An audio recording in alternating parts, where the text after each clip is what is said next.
Alors, il nous parle de contrôle des dépenses, Monsieur le Président. On va leur donner un autre exemple, un autre puits sans fond. 2006, le gouvernement du Québec autorise la construction d'une centrale au gaz à Bécancour, propriété de TransCanada Énergie. Depuis 2009, les Québécois payent 200 millions par année à cette entreprise pour que la centrale ne produise pas d'électricité, Monsieur le Président. 200 millions depuis 2009.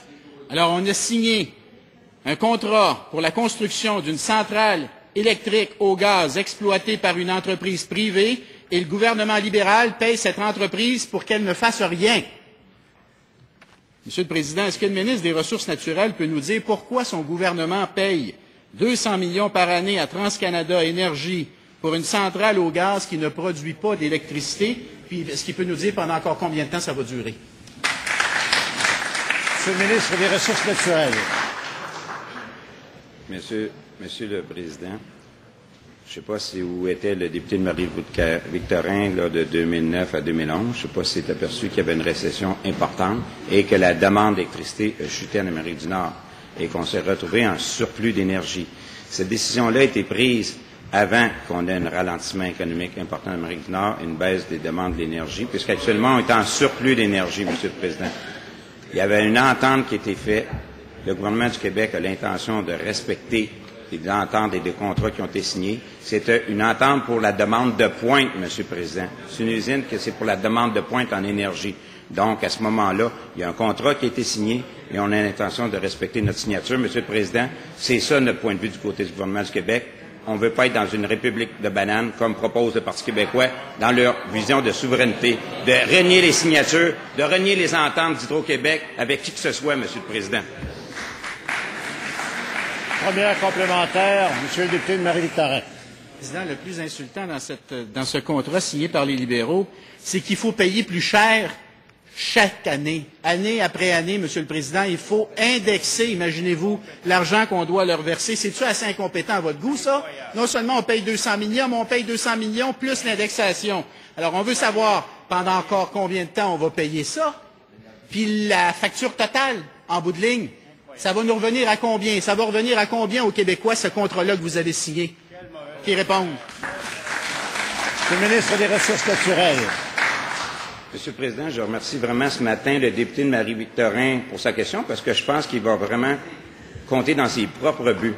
Vous savez, construire un barrage, ça prend du temps, Monsieur le Président. C'est des décisions qui doivent être prises d'avance pour que l'électricité puisse être livrée. Or, avec leur négligence au niveau du choix de l'hydroélectricité, il avait en fait sous-estimé les demandes. Et on s'est ramassé, Monsieur le Président, qu'on avait besoin d'électricité, surtout en période de pointe. C'est parce qu'ils n'ont pas voulu investir dans la filiale d'hydroélectricité qu'on a dû, nous, avoir des ententes avec la compagnie pour pouvoir donner de l'approvisionnement d'électricité, surtout en période de pointe, Monsieur le Président. C'est leur négligence. C'est ce qu'ils ont fait dans le secteur de la santé, c'est ce qu'ils ont fait dans l'hydroélectricité. On doit payer pour leur négligence, Monsieur le Président. Deuxième complémentaire, Monsieur le député de Marie-Victorin.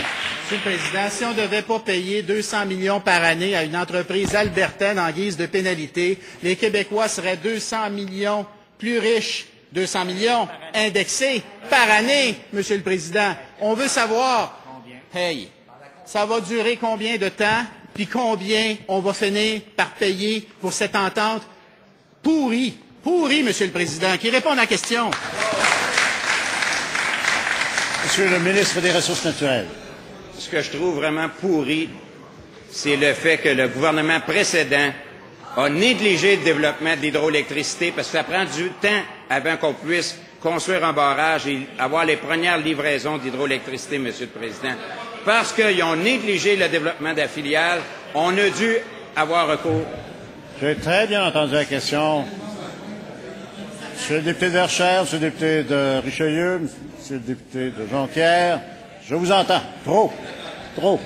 Monsieur le ministre On est habitué à leur changement de 180 degrés. Dans les années 70, eux autres, ils voulaient construire un chapelet de centrale nucléaire le long du Saint-Laurent. Maintenant, ils n'en veulent plus du tout. À la fin des années 90, ils ont négligé le développement de l'hydroélectricité. On a dû recourir à cette compagnie pour fournir de l'électricité en demande de pointe avant la récession. Une récession mondiale. Maintenant, Monsieur le Président, on va respecter notre signature avec l'entreprise.